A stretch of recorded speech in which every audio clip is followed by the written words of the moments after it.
Welcome to Love and Abuse, the show about navigating the difficult relationship. From simple disagreements to emotionally abusive behaviors, you deserve respect and kindness. All the information on this show is meant for educational purposes only. Always seek a professional for your mental health and well-being, and always pick your battles wisely. I'm your host, Paul Coliani.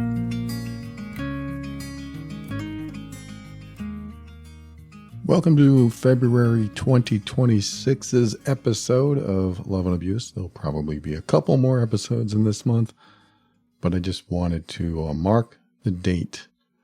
And the only reason I'm doing that is because I started this show in February of 2019. In fact, I started it on Valentine's Day.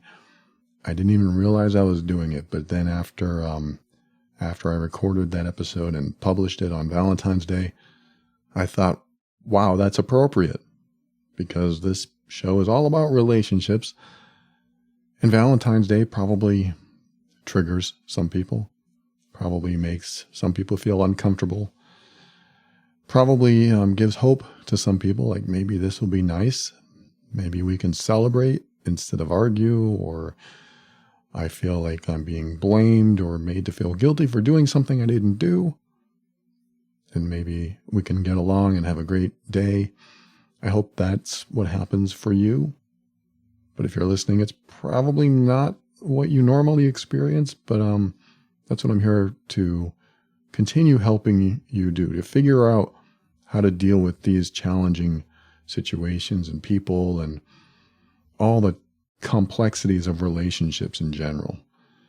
Because relationships are complex.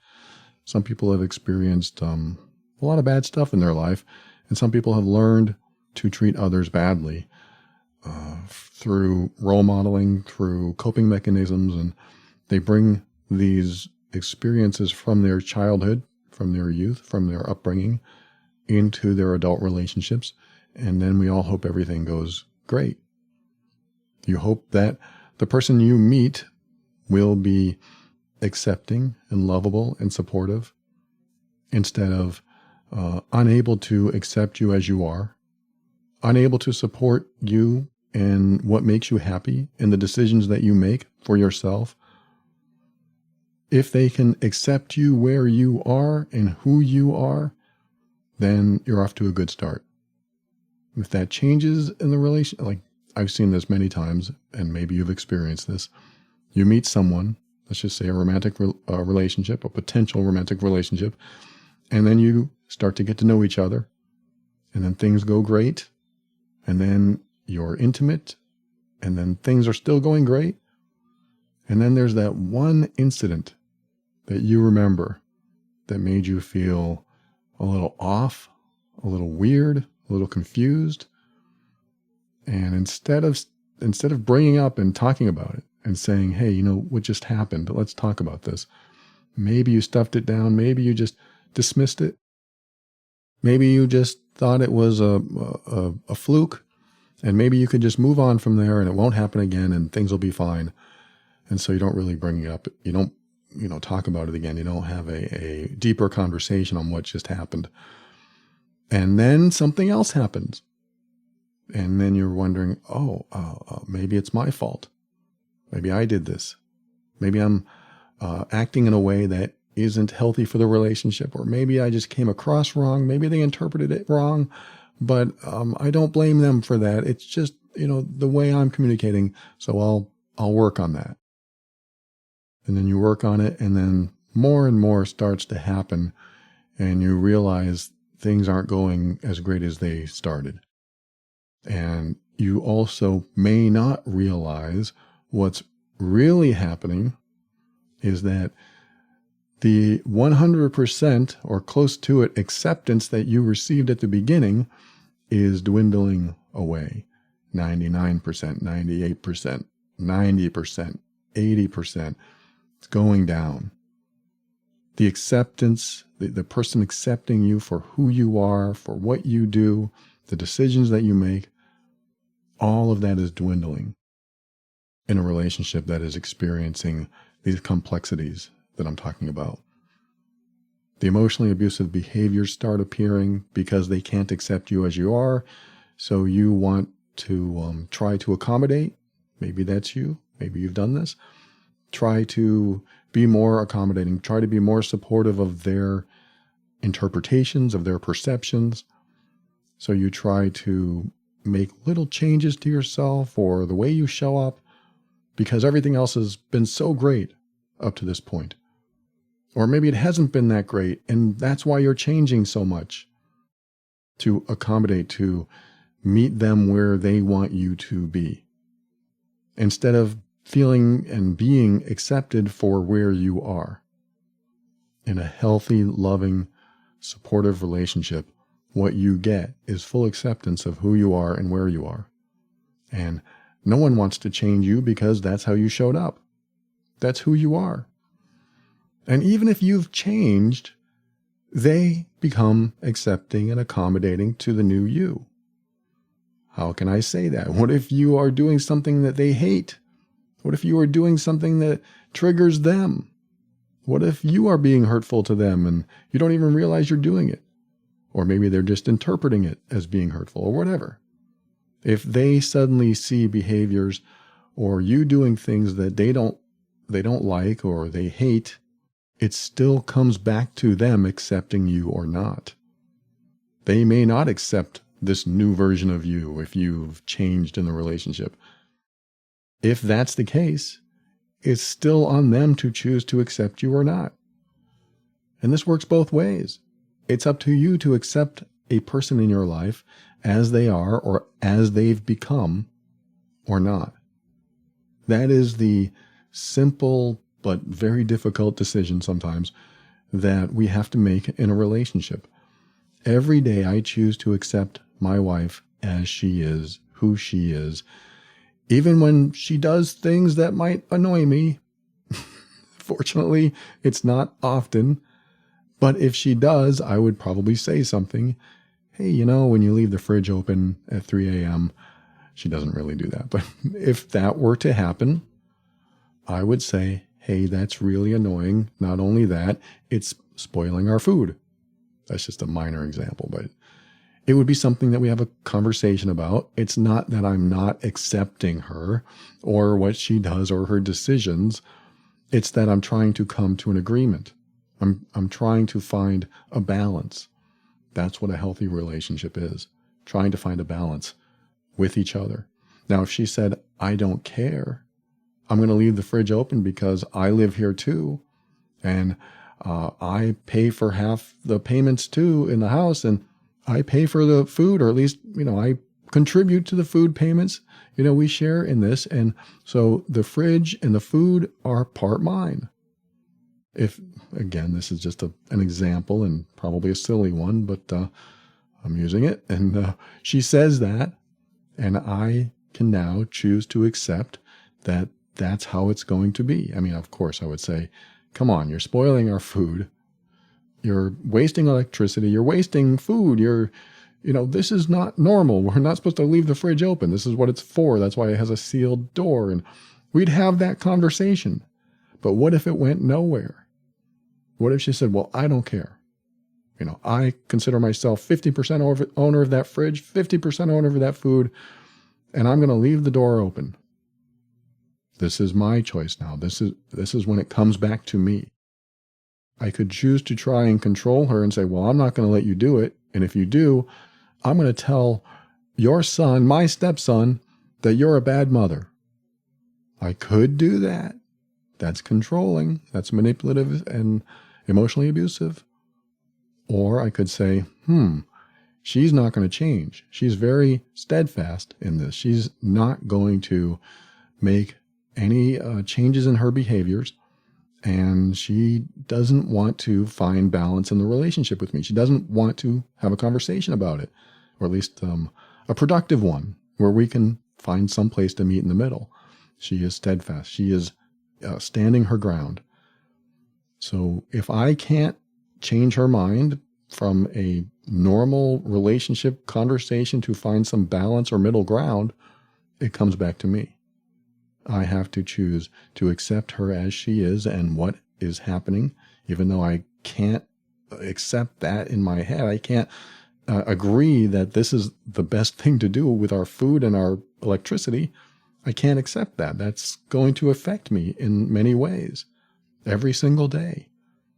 But I can choose to accept her as she is and just wake up at 3:01 when she leaves the door open and shut it and go, well, that's who she is. I'm just going to follow up and shut that door. And if I choose to do that, then I have taken away, and this is going to sound wrong, but I'm going to say, taken away my right to complain about it, because now I am accepting her as she is in her behaviors. And what that does is put the onus of responsibility of what happens in my life on me, and put the onus of responsibility of what happens in her life on her to a lesser extent, because she's just taking charge and taking control and doing something that I don't agree with, and she knows it because we've had that conversation. But now I'm showing her, okay, if that's who you are and that's who you want to be, I love everything else about you, so I'm going to accept that behavior, those behaviors. I'm going to accept that about you. And I will, if I have a problem with it, I'm going to take care of that. And I do have a problem with it. I'm going to shut that door. Again, this is a silly example. It's a silly example because hopefully that never happens with anyone. But it is very analogous to some of the behaviors that some people in relationships that you are very familiar with show. Some people will do things not caring about the other person's feelings or thoughts or anything, not caring if it bothers them, and just doing what they want regardless of how the other person feels, which is the central core of emotionally abusive behavior. I'm going to do what I want regardless of how you feel about it. That is the core, or at least one of the components of the core of emotionally abusive behavior. I'm going to do whatever I want regardless of how you feel. If you feel bad, that's not on me, that's on you. That's one of the core components of emotionally abusive behaviors, is that there's no consideration, there's no empathy, there's no meeting in the middle, there's no middle ground to talk about it. We're not going to have a conversation about this. This is how it is. Or if we have a conversation about this, you're still going to be wrong and I'm going to be right. And I'm going to make sure that you feel guilty and responsible for not agreeing with me. And so that's not a happy relationship. That's what's going to happen from that. But coming back to my point about acceptance, when you have somebody in your life that is doing behaviors that you don't like and you can't accept, I mean, the question is, if nothing ever changes, if this person continues to do the things they do, will I be okay with it? If you can say, yes, I'll be okay with it, then you can come to an acceptance. They start smoking, they start snorting, they start doing drugs, things that you may or may not be against, but think of something you're against and ask yourself, if this never ever changes, will I be okay with it? Because if you can find a level of okay with it, then you can move forward in the relationship and then remind yourself, I can't complain about this because I'm choosing to accept this about them. Again, I don't like wording it that way, like you're a complainer, and because you have very legitimate things to complain about. You have very legitimate things to bring up, to express, because if you are being mistreated in any way, or your feelings and your thoughts aren't being considered, then you're not in a balanced relationship. And I believe every relationship has to have some semblance of balance. It has to. It can't be one-sided. It can't be a listing relationship, if you know what I mean. It can't be sinking on one side and fully up and okay out of the water on the other side, because you'll both sink. You'll both be unhappy. And so I believe in a balanced relationship where you can both find common ground and meet somewhere in the middle, instead of this is how it is and you'll just have to accept it. The thing is, that's true. Unfortunately, that's true. If somebody says this is how it is and you'll just have to accept it, they're not lying. Because if they refuse to change, then you do have to accept that that's how it'll be. That doesn't mean you have to tolerate it. That doesn't mean you have to stick around while they do things that you don't like or that are harmful to you. It just means that that's it. That's how it is. That's what they're telling you. They're saying this is how it is. And if that affects you, then the onus of responsibility to take your next step for yourself comes back to you. As much as I honestly hate to put that on you, I hate that, because you would think that somebody who cared about you, who loved you, who wanted you to be happy, would want to work things out with you. But there are some people out there that don't. They just want what they want regardless of what you want. And when they move forward in a relationship like that, the relationship lists. It starts to sink. It is unbalanced, and it stays that way. It stays that way until something big happens. That big thing might be a change in the dynamic of the relationship, and that change might be, hey, look, I can't accept your behavior, so I'm going to exit the relationship. What? That's usually the response. What do you mean you're exiting the relationship? What do you mean you're leaving? Suddenly, that is a reality check for the person who refuses to budge, who is doing behaviors that is harmful or making you unhappy or making you just feel terrible all the time. Because if you are feeling bad, if you're in a relationship where somebody is seeing, visibly observing your unhappiness, how are they not concerned about that? Even if they are causing it in some way, even if they don't realize they're causing it, but in some way they realize, maybe I am causing it in some way, and then they have this excuse, because I'm not, there's nothing I can do about your unhappiness. You'll have to figure that out yourself. If they have that kind of perspective and belief about you, then what they're doing is saying, your well-being isn't enough for me to change my direction and change my attitude and change my perceptions and my interpretations, because everything I think is happening is true in my mind. I know I'm right. That is the emotional abuser's perspective. I know I'm right. Therefore, you're wrong. Because that's how it is. That's how I see things. That's how things are for me, because that is my perception. Again, the emotional abuser speaking. This is how I see you. You're wrong. And if you're wrong, you're causing your own misery. That's, again, the emotional abuser's perspective is that you're wrong, you're causing your own misery, so it's not my fault that you're unhappy. Instead of saying, I'm laughing because it's so ridiculous. Instead of saying, oh my God, you're unhappy. I don't want you to be unhappy. I love you. What's wrong? Let's talk about this. And then you bring something up that they're doing, and somebody who loves you and supports you and wants you to be happy is going to say, I'm doing that to you? I had no idea. I'm so sorry. Or maybe they did have an idea, but they didn't realize the extent of it. But at least they would finally have some sort of empathy or consideration for you. I'm doing that to you? I will never do that again. I am so sorry. I never want you to feel that way. Let's fix this. I'm going to work on that. Or I don't like those terms, actually. I'd rather them say, I will never do that again. Because I'm going to work on that is not action-based. It is something in the future. It needs to happen right away. So when somebody finds out that they're being harmful to you or hurtful to you, the correct response is, whoa, I'll never do that again because I don't want to hurt you.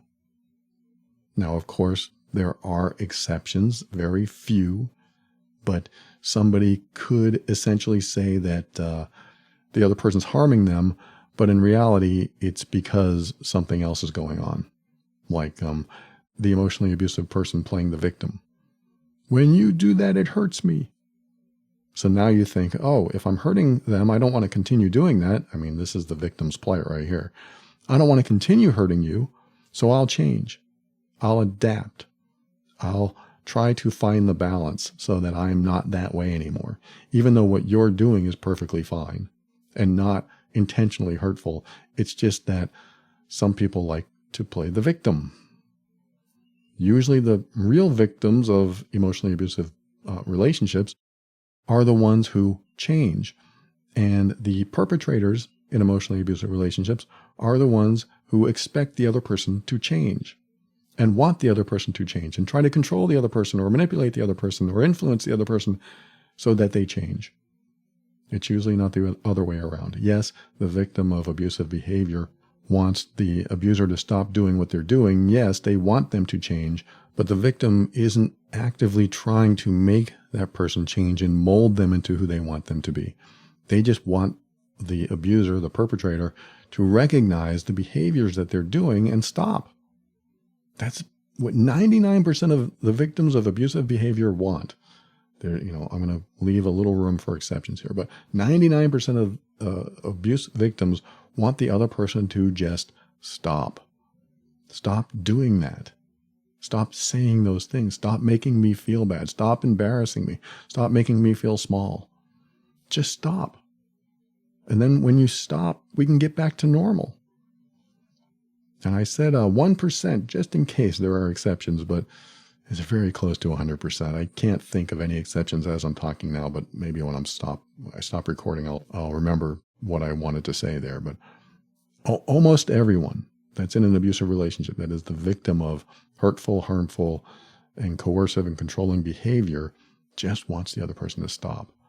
That's it. It's a simple request.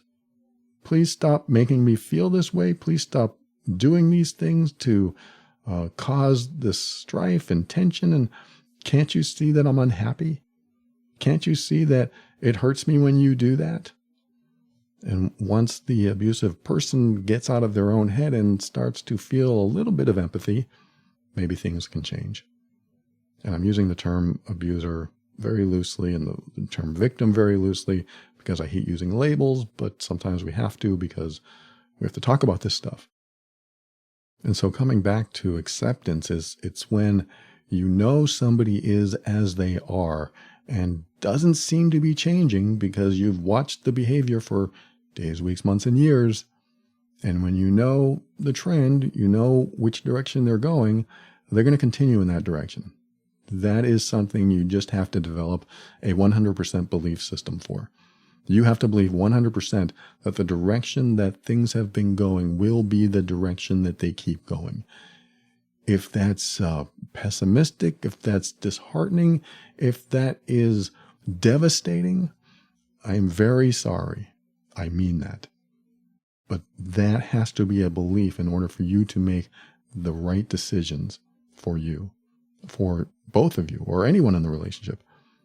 In order to make the right decisions, it's important to understand that what's been happening will continue happening so that you can make appropriate decisions based on real data. And that's what it comes down to. The real data is what has been happening. That doesn't stop automatically. It doesn't just end. And in order for an emotionally abusive relationship to change, one of you has to change. That is, period. One of you has to change. And you need to ask yourself, will it be them? Because if it isn't them, unfortunately, it comes back to you. What does that mean? It could mean a number of things.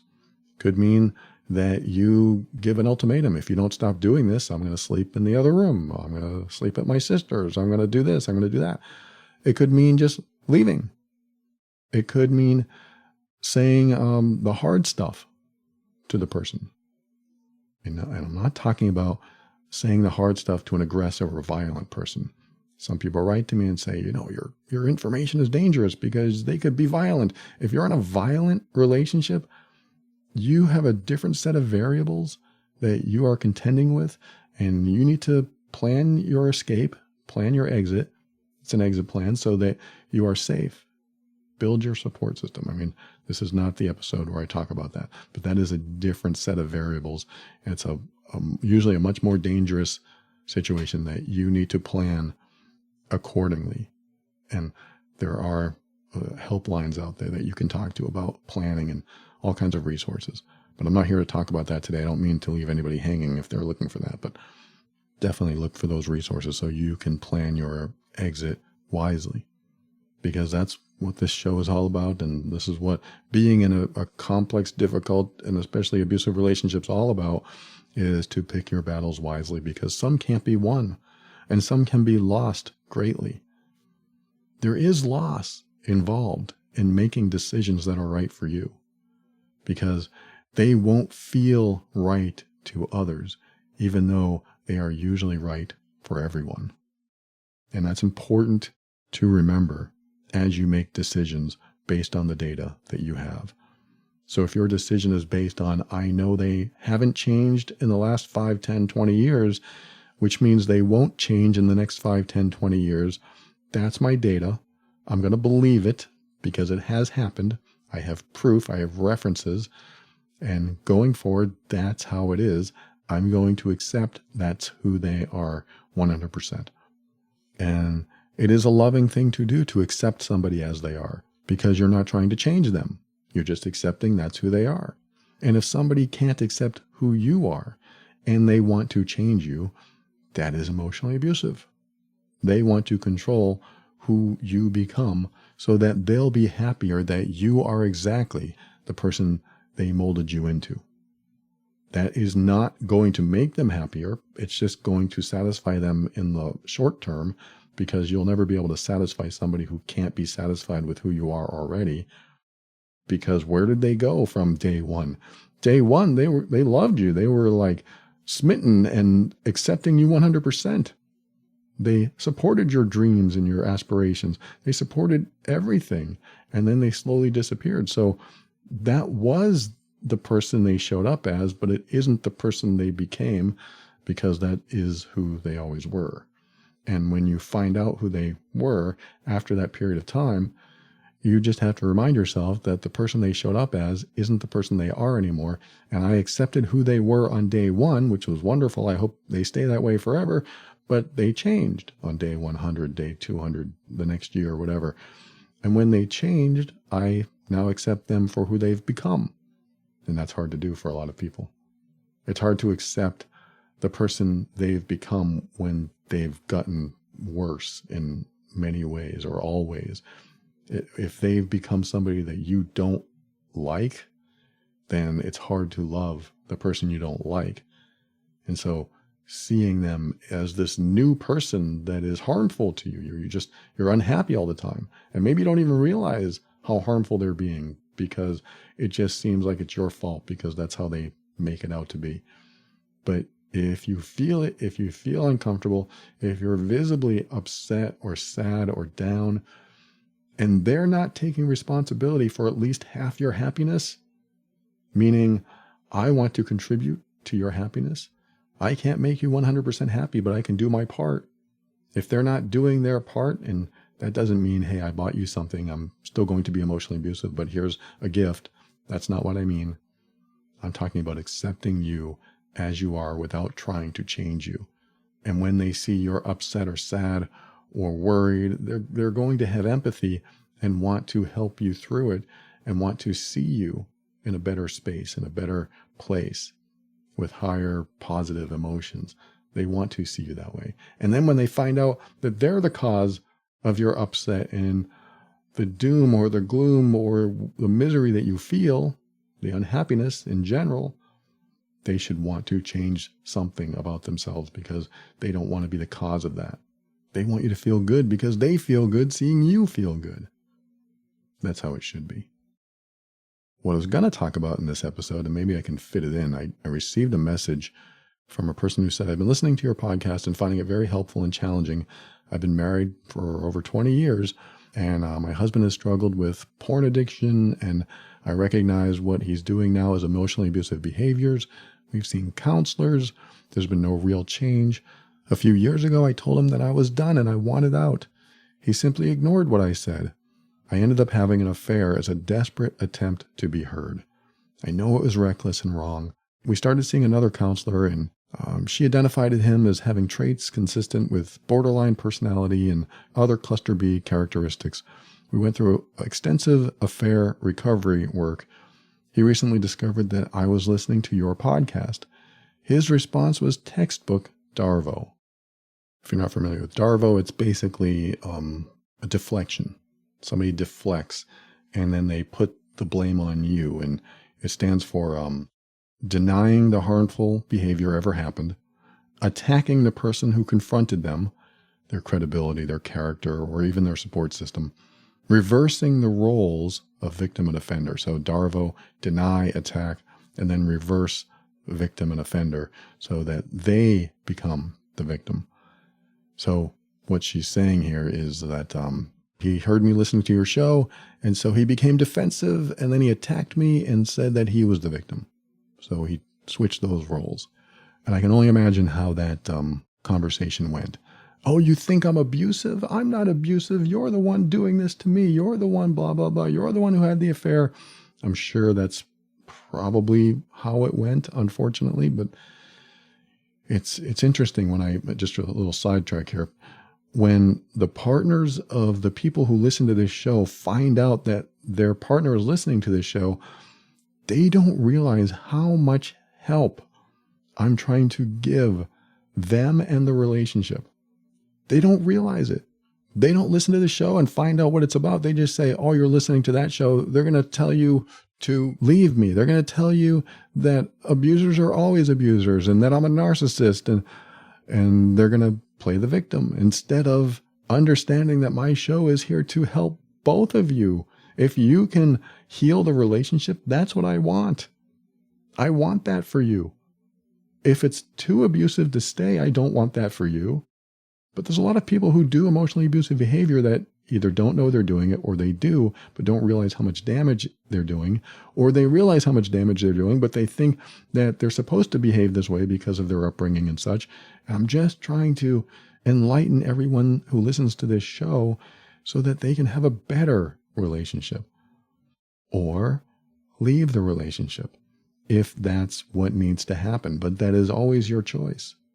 It is always your choice to do that. But it's important to be informed.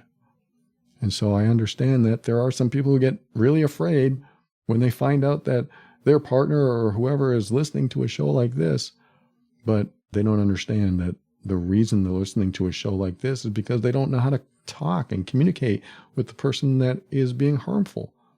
If you knew exactly what to do and say and knew how to make them happy, you wouldn't have to listen to a show like this. And it's not your job to make them happy, but you would hope that they would understand that they were being harmful and stop themselves. And when they don't, what do? You reach out, you look for support, you look for resources. And so there's my little sidetrack, is that it's interesting when I've even heard from the partners who are doing the behaviors, who are, they've tried to put me in my place.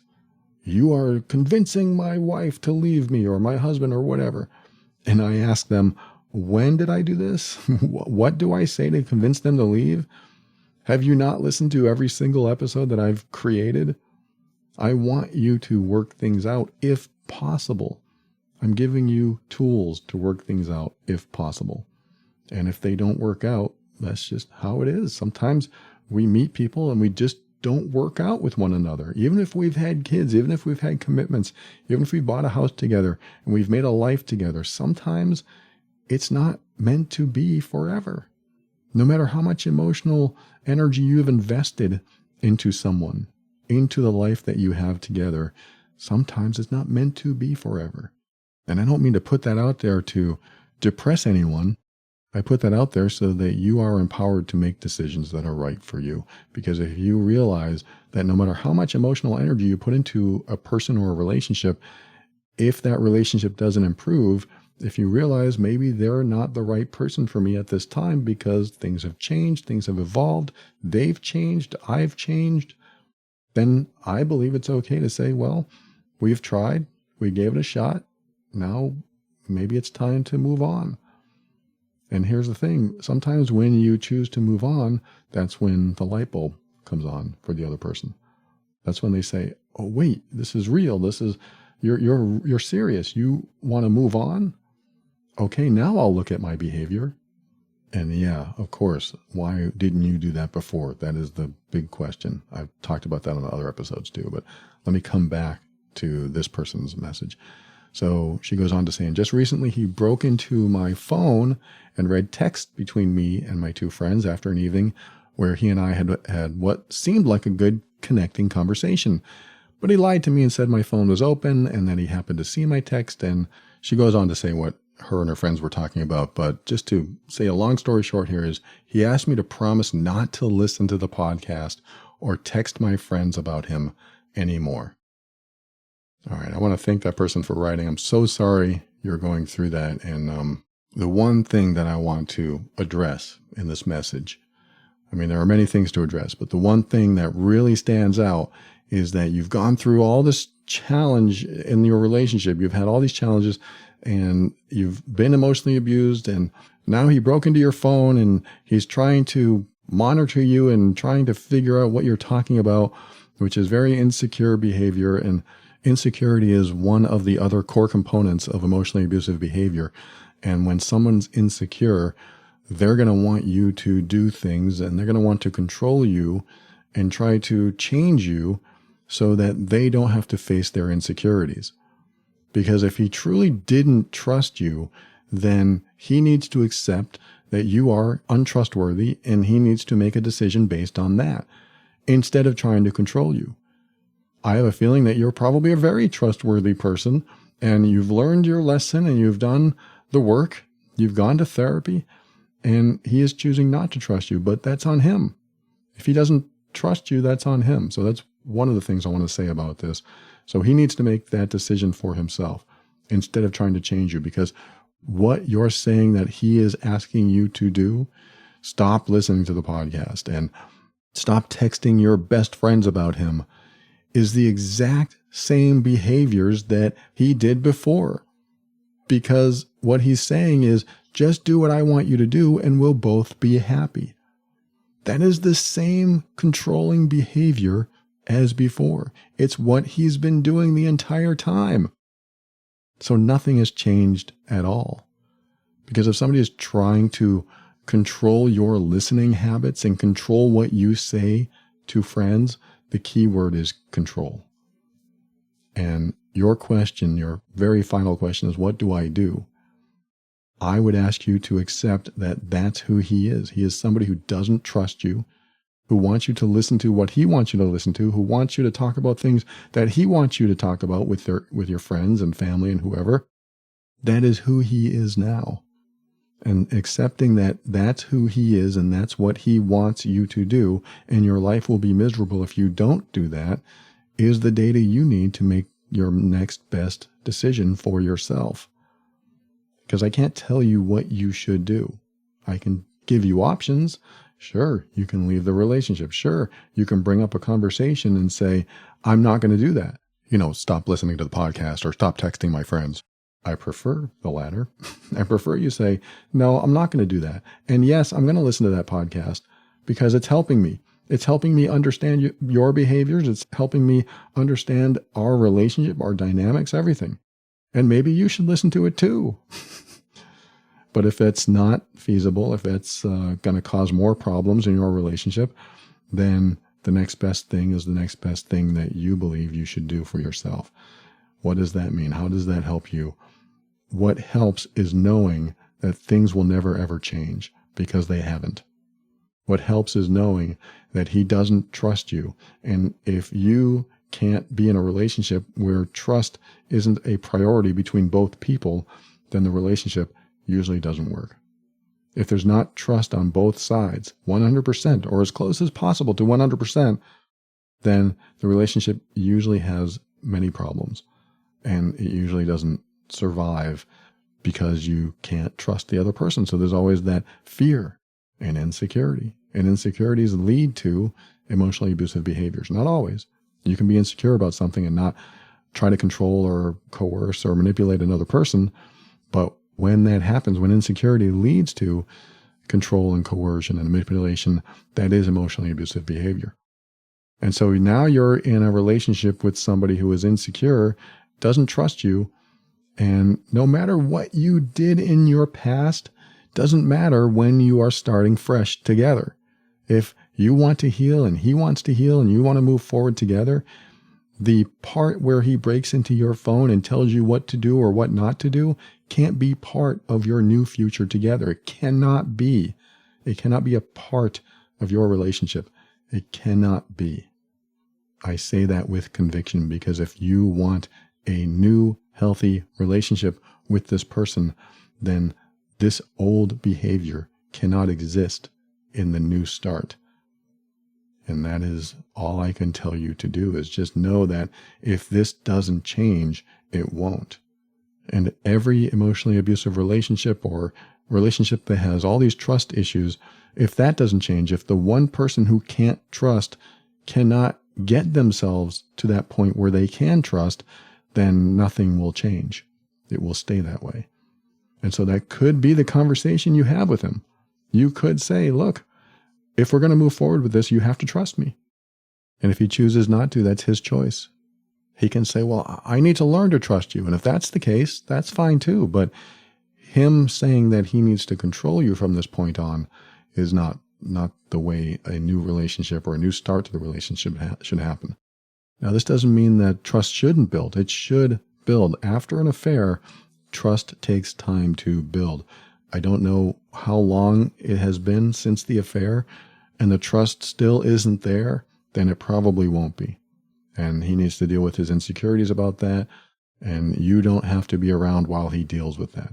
And if the affair is still coming up in arguments, I would recommend you read my article called Surviving Infidelity, an Overlooked Warning Sign and Healing After Cheating. It has like 150 comments. It was probably one of the most popular articles on infidelity on the web. If you go to theoverwhelmedbrain.com/infidelity, you can read that article, and that will help you understand what it takes to heal from infidelity. And it's for both people. And so he could probably use this. He might need this. If he has worked on his emotionally abusive behaviors and they're not so much an issue and it's all about trust, maybe this could help.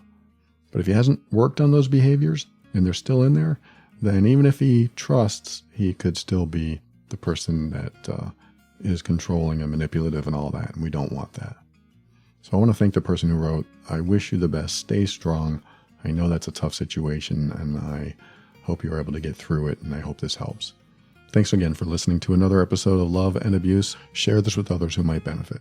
Love and Abuse is the official podcast of the Mean Workbook, an assessment and healing guide for difficult relationships. The workbook contains a 200-point assessment to tell you exactly what's causing you to leave so many interactions feeling bad. Gain clarity on your relationship today.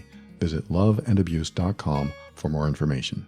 You can also listen to the podcast over there, and there's even a safe listening button where all the titles to the episodes are changed so that you don't have to explain to anyone what you're listening to and why. And if you discovered that you are doing hurtful behaviors to someone that you care about and you want to change that about yourself, I highly recommend that you sign up for the only program that walks you through the entire process of healing from being emotionally abusive. It has changed so many lives and relationships, and it can change yours too. Visit healedbeing.com to start with your free lessons right away. This show exists to remind you that you are not alone and you're not going crazy. You are worthy of respect, kindness, and love, and you deserve to be accepted exactly as you are. Stay strong. We'll talk again soon.